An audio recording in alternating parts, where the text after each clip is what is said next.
Audio Jungle.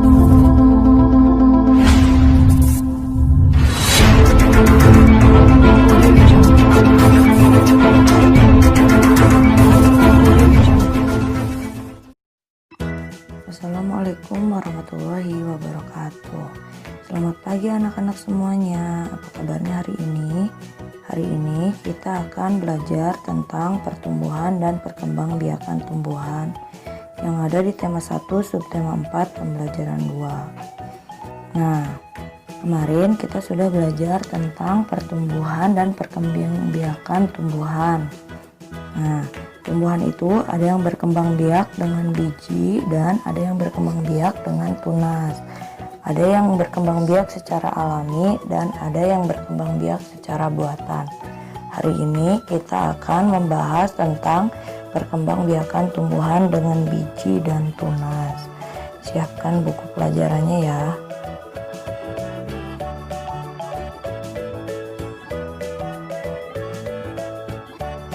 Sebagian besar tumbuhan berkembang biak dengan biji.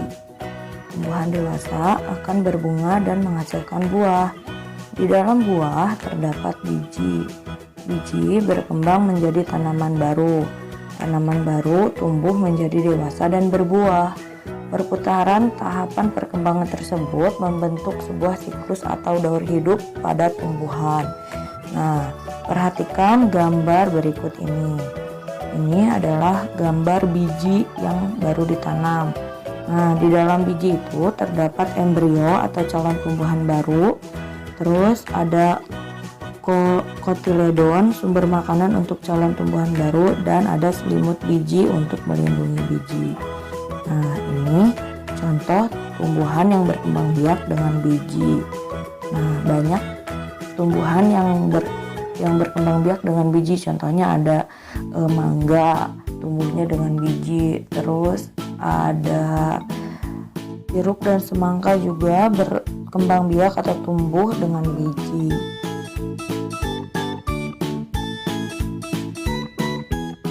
Nah, sekarang mari kita perhatikan gambar berikut ini. Gambar menunjukkan daur hidup tanaman semangka. Silahkan kalian lengkapi bagian daur berikut dengan gambar yang sesuai. Nah, setelah digambar, silahkan kalian tuliskan tahapan daur hidup tanaman semangka menggunakan bahasa kalian sendiri.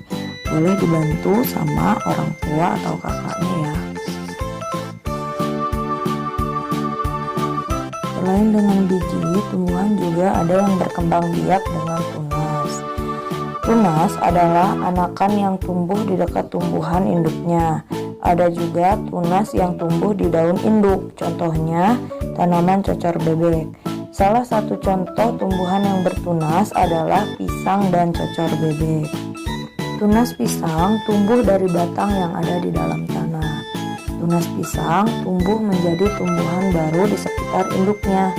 Tumbuhan cocor bebek berkembang biak dengan tunas daun. Tunas cocor bebek tumbuh di tepi daun. Gambar tersebut adalah gambar pohon bambu, cocor bebek, dan pohon pisang. Pohon bambu juga berkembang biak dengan tunas. Anakan pohon bambu akan tumbuh di dekat tumbuhan induknya. Batang pohon bambu banyak manfaatnya. Salah satu manfaatnya digunakan untuk bermain. Nah, ada yang tahu tidak permainan apa yang bisa menggunakan bambu?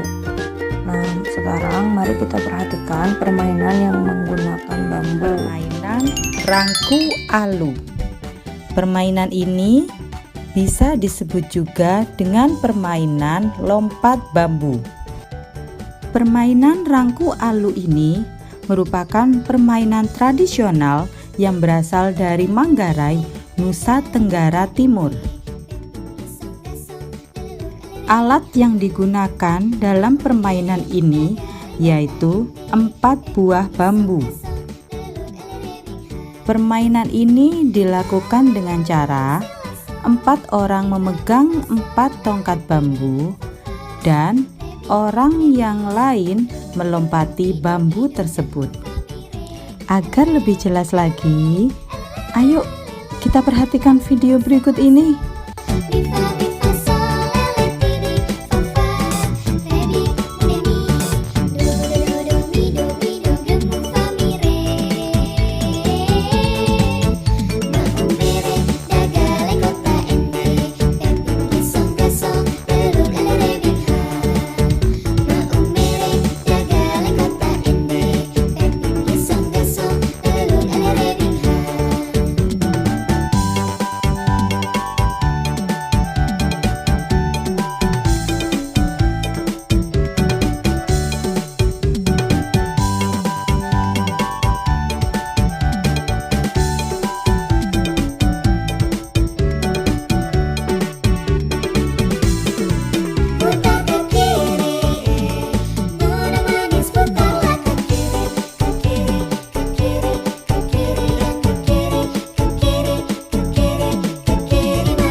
Nah, setelah kalian menonton video permainan rangku alu atau lompat bambu tersebut, ada hal penting yang harus kalian perhatikan, yaitu pentingnya bekerja sama. Bermain lompat bambu memerlukan kerjasama yang baik antara sesama pemegang bambu maupun pemainnya. Jika tidak ada kerjasama, akan membahayakan pemain dan pemegang bambu. Tangan pemegang bambu bisa terjepit bambu jika tidak bekerja sama dengan baik. Begitupun kaki pemain akan tersangkut dan terjepit bambu jika tidak ada kerjasama yang baik. Selain kerjasama, konsentrasi pemain juga sangat penting saat bermain lompat bambu. Jika tidak berkonsentrasi, maka akan membahayakan seluruh pemain.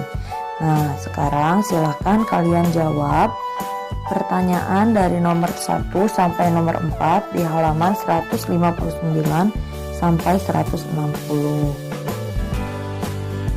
Alhamdulillah, pembelajaran tematik hari ini sudah selesai.